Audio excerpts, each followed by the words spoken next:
For nearly 8 decades, the U.S. dollar has ruled the global financial system like an unquestioned monarch. After World War II, when most economies were shattered, the United States emerged with unmatched industrial strength, vast gold reserves, and the political leverage to shape global institutions. The dollar became the backbone of international trade, global banking, and energy markets. It wasn't just a currency. It was a symbol of stability, power, and predictability. But every empire, including financial empires, begins to show cracks long before the world notices. And over the past 2 decades, the signs have become impossible to ignore. Countries started asking a dangerous question. What if the global system depends too much on one nation? The 2008 financial crisis exposed the first major fracture. The world saw that even the strongest economy could create a shockwave capable of destabilizing everyone else. Then came years of aggressive money printing, rising U.S. debt, political polarization, and weaponization of the financial system through sanctions. Nations realized that holding too many dollars meant being vulnerable to American policies, even if they disagreed with them. Trust, once broken, doesn't return easily. The turning point came when several countries saw how quickly the U.S. could freeze foreign reserves, disconnect banks from SWIFT, and shut nations out of global markets. If America could do it to one country, others wondered, what stops them from doing it again? Quietly, countries began diversifying. They reduced dollar reserves, negotiated local currency trade deals, strengthened regional partnerships, and explored digital currency alternatives. It wasn't a loud rebellion. It was a silent exit. The cracks in dollar dominance didn't form overnight. They formed slowly, subtly, through a series of events that made the world realize one thing. No empire stays trusted forever, not even the financial one. As cracks began forming in the dollar's dominance, countries didn't revolt with noise. They reorganized with strategy.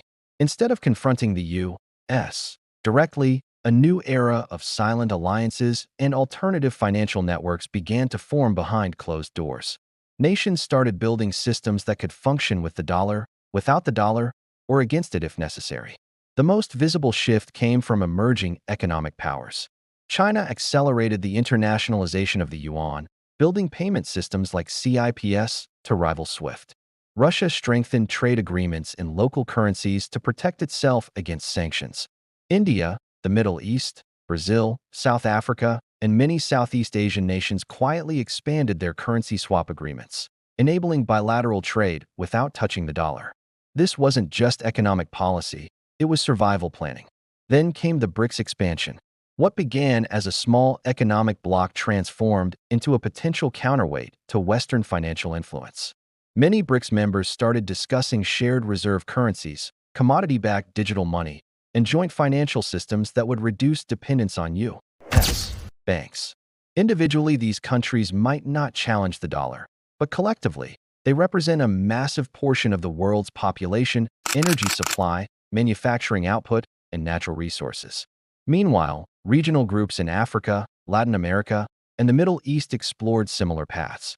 Gulf nations, traditionally loyal to the petrodollar, began negotiating oil deals in yuan and other local currencies, a symbolic earthquake in global finance. Every such deal weakened the dollar's monopoly a little more. These new alliances weren't formed out of rebellion. They were formed out of necessity.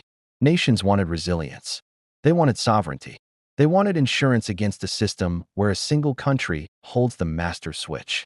Bit by bit, transaction by transaction, deal by deal, the world started preparing for a post-dollar reality long before America realized the shift had begun. For nearly 50 years, one pillar held the U.S. dollar above every other currency: oil. As long as every nation had to buy crude in dollars, global demand for USD was guaranteed. This system, the petrodollar, became the backbone of American financial power, military reach, and diplomatic leverage. But in the last decade, silent tremors began shaking that foundation. Energy-rich countries started questioning why they should depend on the dollar when geopolitical tensions, sanctions, and shifting global alliances made the system increasingly unpredictable. What began as isolated whispers transformed into a global realignment of how energy is priced, traded, and transported. The first cracks appeared when major producers, especially in the Middle East, Japan, and China, began exploring non-dollar settlement for oil contracts. China, the world's largest oil importer, became the most influential force in this change. Its creation of the petro-yuan, along with gold-convertible futures, offered oil producers a new alternative, one backed by a rising superpower with massive purchasing power. Then Russia, facing sanctions and banking restrictions, accelerated the shift by pricing its oil and gas in rubles, yuan, and even Indian rupees. This wasn't just defiance, it was necessity. And once energy started flowing without the dollar, other countries realized they could do the same. Saudi Arabia's gradual diversification away from strict dollar pricing became the biggest warning sign. As the core of the original petrodollar deal, even hints of multi-currency oil sales signaled the beginning of a new era. Suddenly, the dollar's energy monopoly didn't look eternal. It looked vulnerable. Because energy is not just a commodity, it is the bloodstream of the global economy. And once the bloodstream finds new pathways, the old heart begins to weaken. The petrodollar cracks didn't break suddenly. They spread slowly, silently, and strategically, until they became impossible to ignore.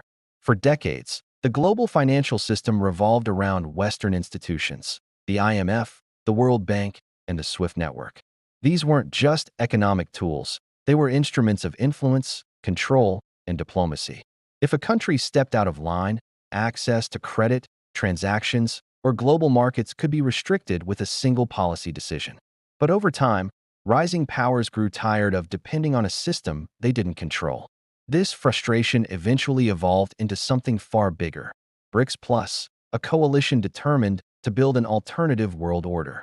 What began with Brazil, Russia, India, China, and South Africa was once seen as a symbolic alliance. But as geopolitical tensions increased, sanctions intensified, and global trust eroded, BRICS transformed from a loose partnership into a strategic, economic counterweight to Western dominance. The turning point came when BRICS nations realized they had something crucial in common, a desire to escape the dollar's monopoly. The expansion into BRICS Plus, adding oil producers, resource-rich African nations, and major emerging markets, changed the equation completely. Suddenly, the alliance held massive shares of global population, manufacturing power, energy reserves, and natural resources. This wasn't a small club anymore. It was an economic force capable of reshaping global finance. BRICS Plus began building infrastructure parallel to the West, a new payment system to bypass SWF to local currency trade agreements, cross-border digital currencies, a proposed common settlement unit, often called the BRICS coin. Each step reduced reliance on the US dollar. Each step gave nations more independence. Each step brought the world closer to a multi-currency global system. What makes BRICS Plus so powerful isn't just size, it's coordination. For the first time in modern history, a significant part of the world isn't trying to join the Western financial order. They're trying to replace it.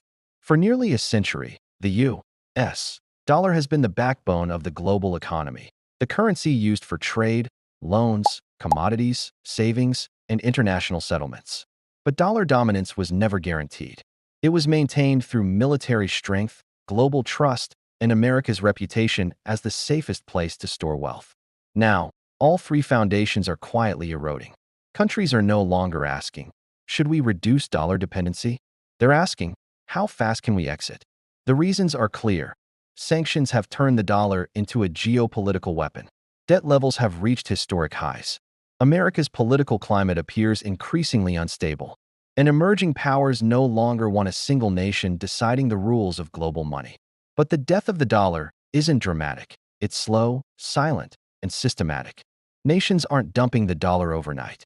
They're doing it one transaction, one trade deal, one currency swap at a time. Instead of holding dollar reserves, they're buying gold at record levels.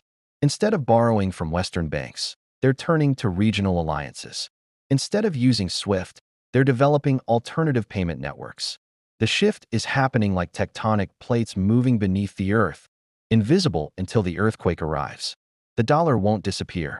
It will still be important, but it will lose its absolute power. And once the world no longer needs the dollar to function, America loses its greatest advantage, and the global balance of power begins to reshape. Quietly, gradually, And then, all at once,